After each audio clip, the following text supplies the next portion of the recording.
Hear me, men and women of courage, for my words are not just memories, they are echoes.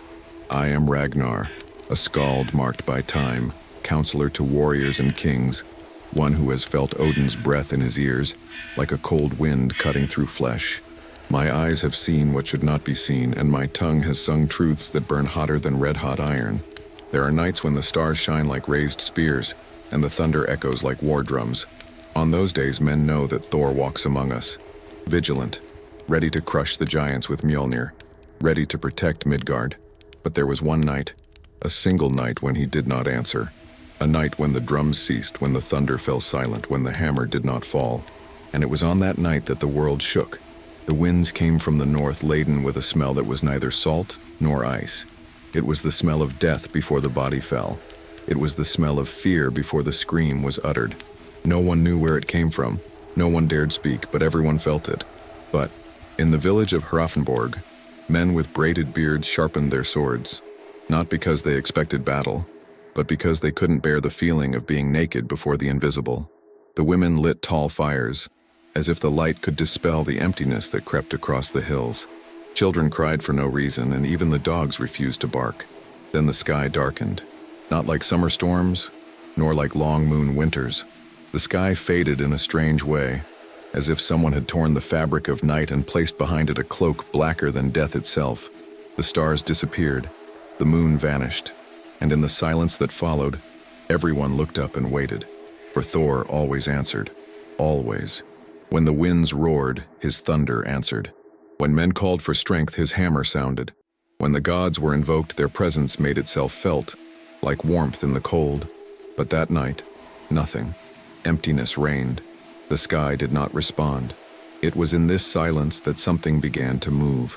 Not in the sky, but on the earth. A gentle tremor, like heavy footsteps coming from far away. The wooden houses creaked. The shields hanging on the walls banged against each other as if echoing a warning. The elders looked at the ground and remembered the ancient sagas. Sagas that spoke of creatures as ancient as the gods, forgotten because the gods willed it so. Hrafn, the village elder, raised his hoarse voice. The Jötnar walk, and Thor does not come. His words cut like a blade. Men who had never trembled in battle felt their hearts freeze. For if Thor did not come, who would? That same night, a child disappeared. The daughter of Sigurd, the great hunter. The girl was sleeping beside the fire when a cold wind blew through the door, extinguished the flames, and carried her away. There was no scream. There were no footprints. Only emptiness where life had once been. Sigurd ran to the highest hill and raised his arms to the sky. Thor, Lord of Thunder, Guardian of Men, answer. Silence was the only response. Then Sigurd did what no man would dare. He sacrificed his own horse, the fastest, the one that had carried him to victorious hunts and bloody battles. He cut open its chest and burned its heart on the stone altar.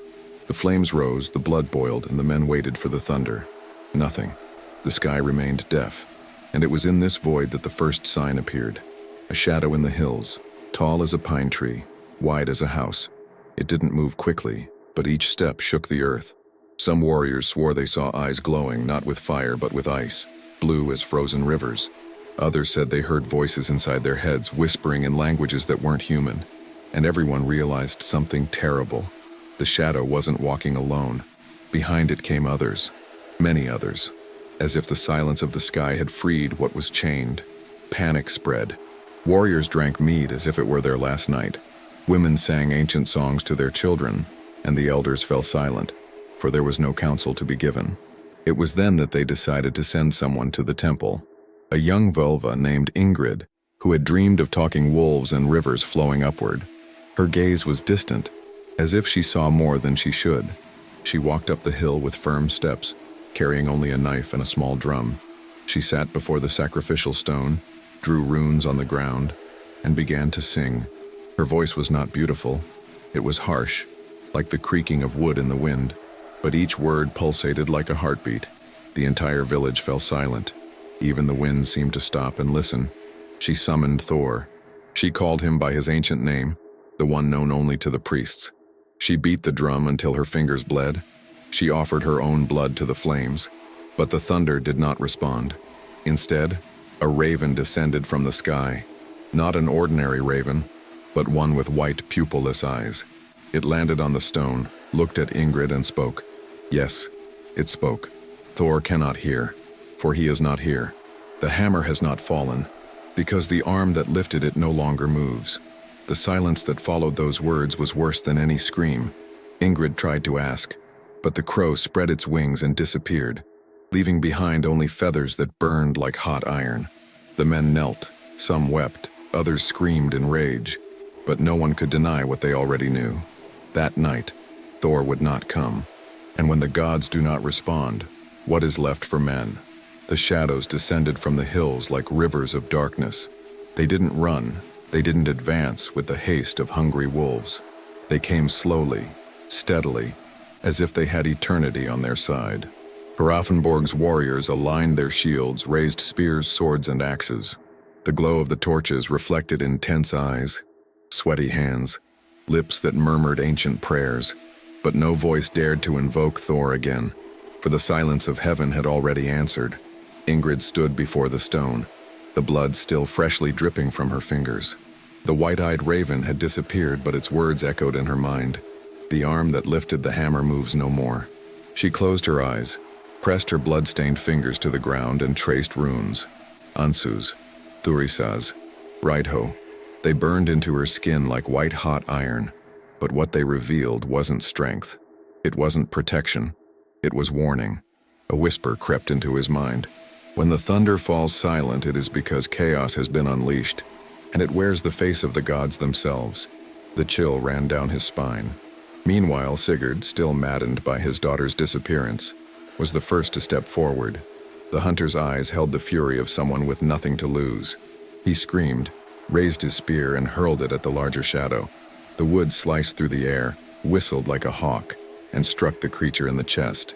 The sound that echoed wasn't of flesh being pierced. It was of stone cracking.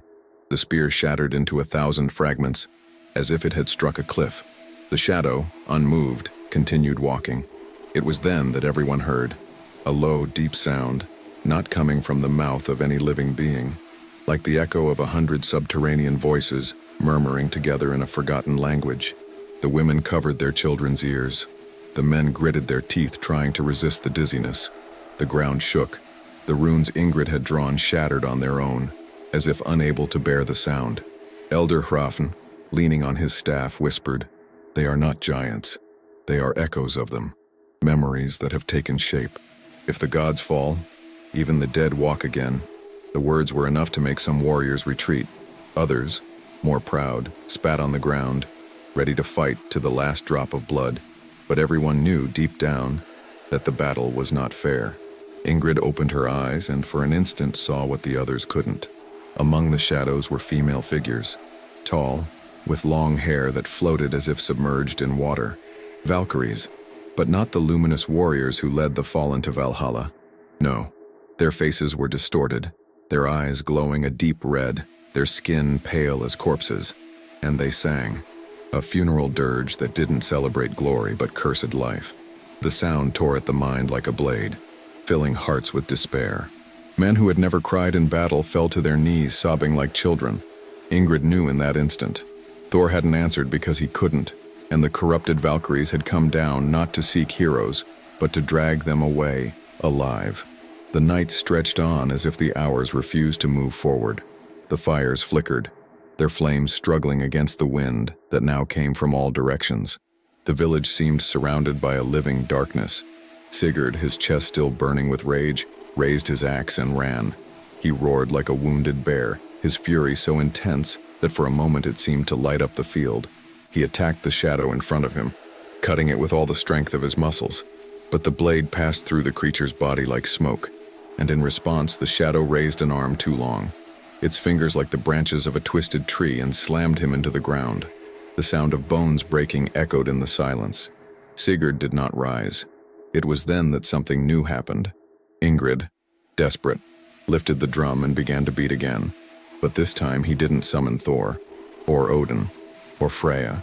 She summoned those between the worlds, those even the gods dared to name. Runes burned in his mind, lips reciting words he didn't remember learning, and the ground responded. The earth beneath the village shook more violently, tree roots twisted, Rocks heaved, cracking as if something wanted to escape from beneath them. The air grew heavy, difficult to breathe. The fire went out. Then everyone listened. A metallic sound, far, far away, like a chain being dragged through miles of stone. The sound echoed from deep within the earth, growing louder and louder, until it seemed to be right beneath their feet. The warriors looked at each other, confused, terrified, and Ingrid, her eyes rolled back, murmured just one word: Fenrir, the forbidden name, the wolf that would devour the sun, the one that had been chained since the beginning of time. But if the chains were moving, who would dare say he was still bound? The darkness around the village seemed to vibrate, as if it had heard its own name. The shadows stopped advancing. The corrupted Valkyries silenced their dirge, and for a moment, the entire world seemed to hold its breath. Then, from the depths of the night, a howl. Not the howl of an ordinary wolf, not even of the dire wolves that hunted alongside Odin. It was a howl that pierced flesh, stone, and spirit. A sound that made the stars tremble, even hidden behind the black veil. The children screamed. The men dropped their weapons. Ingrid fell unconscious onto the sacrificial stone, and the village knew without being told. The night Thor did not answer was also the night Fenrir's chains moved.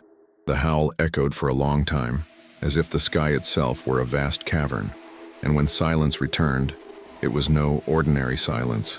It was dense, like an invisible hand squeezing the throat of every man, woman, and child. The warriors still standing looked around as if searching for an enemy they couldn't see. Some, desperate, tried to relight their torches. The fire would blaze for a moment, but then quickly faded, as if the night were starving for light. Hrafn the Elder raised his hoarse voice, though it was barely audible over the wind. This is no longer the domain of men. This is the time of omens. No one answered, for they knew he was telling the truth. It was then that Ingrid stood up. Her eyes still rolled back, her breath shallow, her body trembling as if she'd passed through Ymir's ice. But in her hand, still steady, was the drum. Each faint beat seemed to echo beyond human hearing, as if summoning the attention of something greater. She spoke, but not in her voice. The chains were forged with the breath of the gods, the sound of the hammer, the blood of a promise. Thor's silence is not abandonment. It is payment. The entire village fell silent. Even the shadows stopped moving, tilting their shapeless forms as if they too were listening. Hrafn slammed his staff against the ground, his eyes wide. "What do you say, girl?" Ingrid blinked, came to her senses for a moment, and tears streamed down her face. She held the drum to her chest and whispered, "Thor did not answer because he cannot break the pact. To save us once, he was silent forever." The words fell upon the warriors like heavy snow. Ragnar, with his deep and solemn voice, as if he already knew the end of this story before even telling it, continued, "For many believe the gods are free, that their arms are as strong as the will they carry. But not even Thor, son of Odin, can escape the web of fate. There were secrets hidden beneath the ice and ash, secrets that not even the skalds dared to sing. When Fenrir was chained, iron chains were not enough. Not even Tyr's cunning, offering his hand, would have been enough. Something more was needed. An oath. Thor, the hammer-bearer, promised he would never raise his voice against the forces that maintained the balance. As long as he remained silent, the chains would hold. But if he dared to respond, even with a thunderclap, the chains would break. And that night, when the men of Hrafnborg lifted their eyes and called for thunder, Thor heard them. But the price of answering would be the ruin of the world. And so he remained silent. The corrupted Valkyries resumed their song, this time lower, slower, as if lulling the village to an eternal sleep. Their voices echoed like the sound of bones dragging through the earth. Each word, a knife. Each melody a reminder that there was no salvation for those who still breathed. The warriors tried to resist, shields raised, ranks closed, but darkness seeped through the cracks, through the wood, through the iron, until the weight of hope itself seemed to crush their legs. That's when Sigurd, still alive, crawled into the center. His broken bones made him look like a ripped sack of meat, but the fury in his eyes still burned. He held the axe in one hand, though his fingers barely responded, and spitting blood, he shouted, "If Thor doesn't save us, I'll break the pact myself." The entire village held its breath. Even Ingrid shouted for him to be quiet, but it was too late. Sigurd raised his axe and drove it into the sacred stone, the one that held the sacrifices.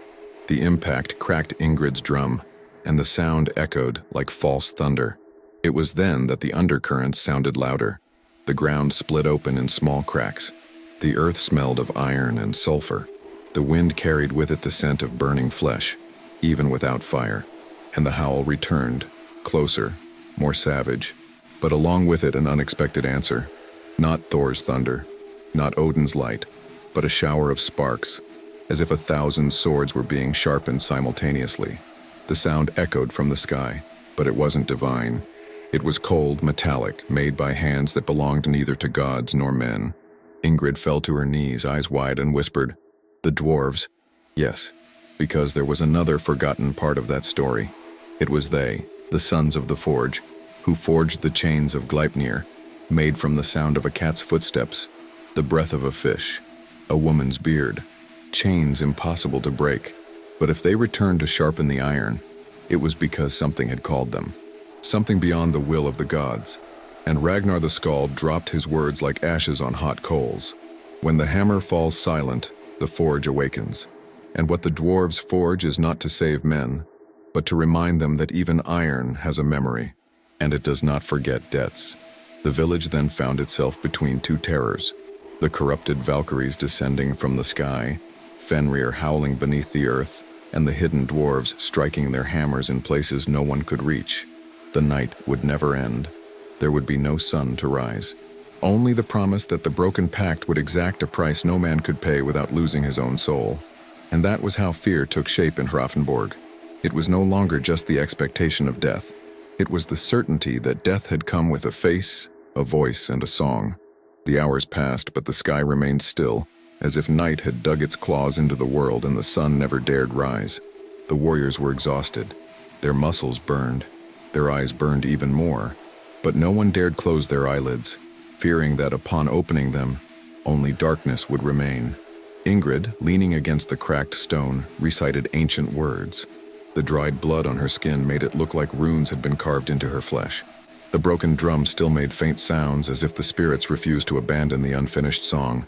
Suddenly the silence was broken by the beating of wings. Not ravens, not seagulls, but something larger, heavier.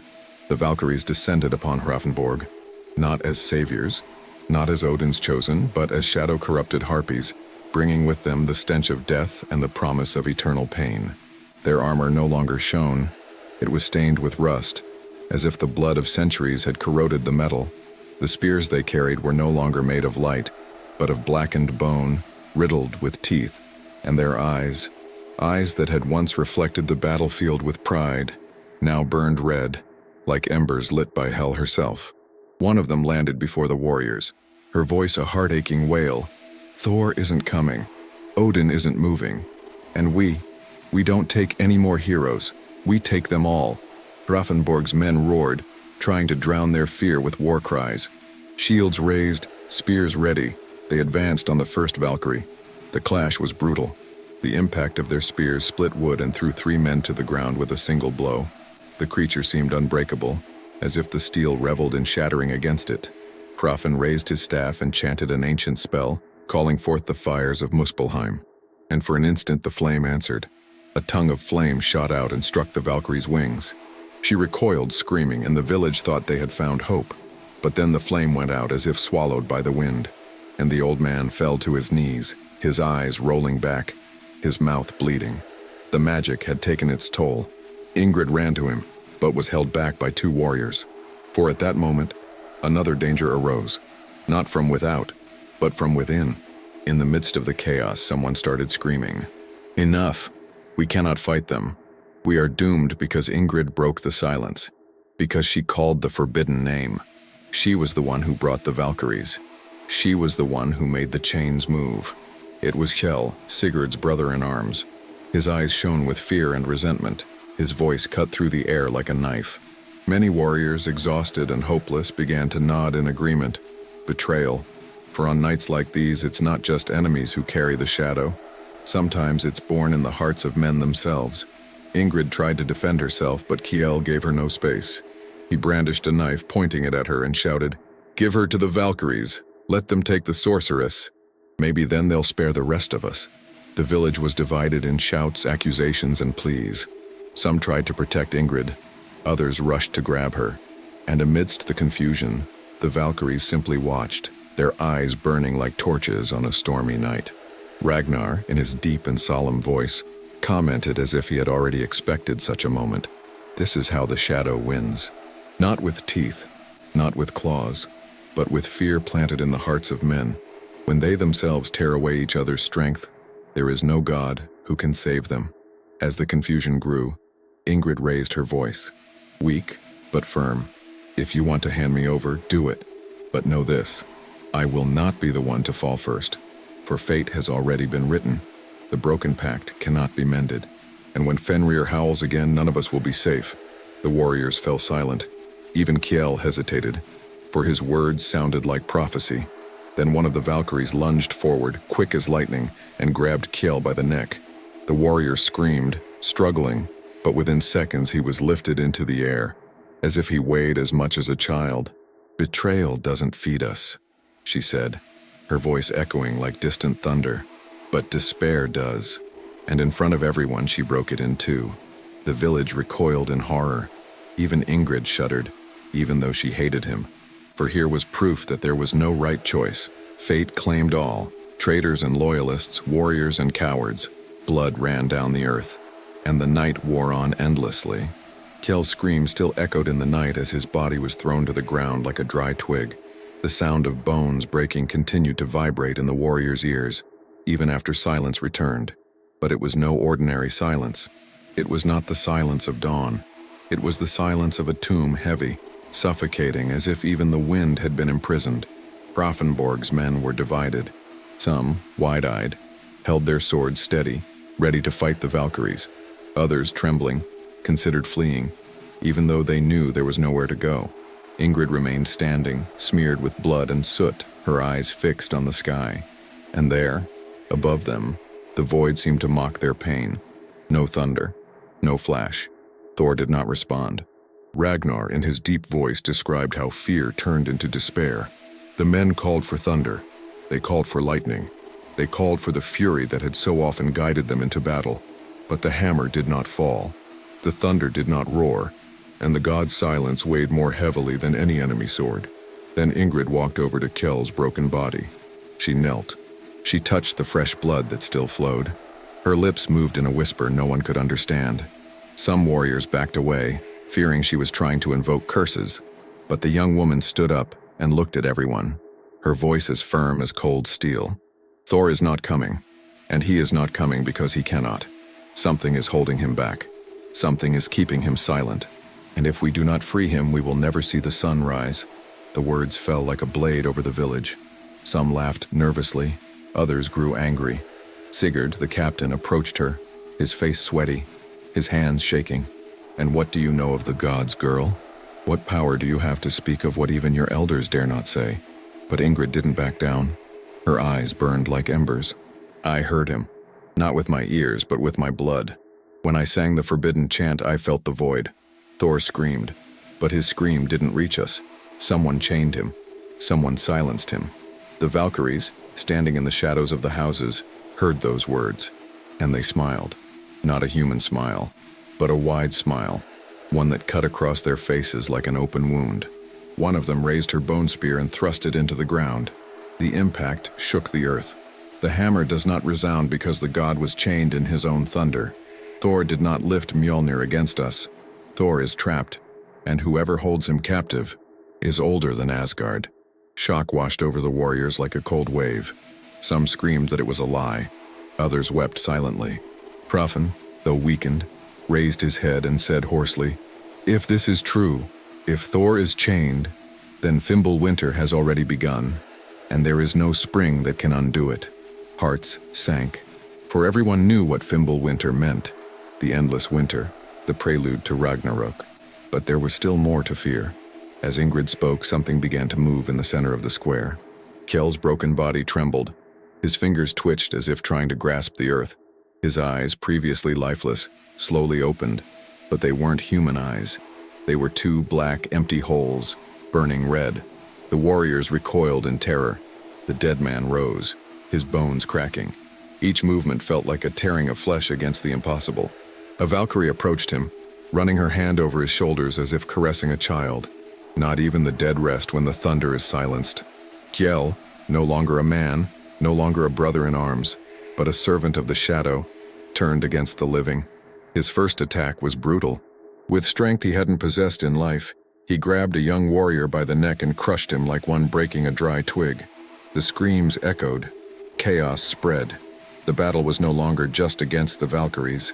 Now, it was against the dead themselves. Ingrid shouted for the warriors to form a circle, raise their shields, and maintain order. But fear corroded the ranks. Some fled. Others charged without thinking. The village was in flames. And amidst the chaos, Ragnar described his fate with bitterness. When the dead turn against the living, no sword can hold them back. For what they face is not flesh, not bone. It is the very emptiness that feeds. Thor's silence was not merely the absence of thunder. It was the liberation of that which should remain imprisoned. Hrafn tried once more to raise the magic. His fingers trembled, his eyes watered. He summoned the protective runes, etching them into the air with his own blood. And for an instant, a barrier shimmered, separating the dead from the living. But the barrier broke, like glass hit by a hammer. The old man fell, and this time, he didn't get up. The first irreversible loss. The elder who kept the village's secrets, the only one who knew the forbidden songs, was gone. There was no shield left against what was to come. The warriors, seeing him fall, felt the weight of defeat. But Ingrid did not cry. He knelt beside the old man's body and whispered, "If Thor doesn't answer, I will cry out to him, and the sky will hear me even if it breaks." And then he looked up into the emptiness of the night, and for the first time, thunder responded, but not as before, not with fury, not with light, but with a distant, muffled roar, as if coming from behind immense walls. Thor was there, trapped, trying to speak, but something kept him quiet, and the men of Hrafnborg understood. This wasn't just a battle against monsters. It was a war against invisible chains that bound even the gods. The muffled roar echoed across the sky as if a god were beating against the walls of his own prison. The men looked up but saw no thunder, no lightning. Only darkness, only emptiness. Ingrid stood still, listening. Her face was pale, but her eyes shone with a strength no one else possessed. She felt every vibration of that distant thunder deep in her bones, as if her own blood were a war drum. "He fights," she said in a firm whisper. "Thor fights, but not against us. He fights against something that imprisons him." The warriors retreated, surrounded by the fire of the burning houses and the biting cold of the night. Amidst the shadows, more bodies moved. The dead, pulled by invisible hands, rose from the ground, from the mounds of earth, from the ashes. These weren't just fallen warriors, they were elders sleeping under stones, children who had left in winters past. Even the forgotten bones began to rise. Hrafnborg had become a field of the dead. Terror spread. A young man ran to escape, but was dragged by skinny arms reaching out of the ground. He screamed until his throat burst, but no one dared help him. The horror had already overcome his courage. Ragnar, in his metaphor-laden voice, described, "It was as if the ground itself spat out its dead. Every step on the ground was a betrayal, every shadow an enemy. And the men understood. They were not just surrounded by corrupted Valkyries. They were at war with the memory of their own village."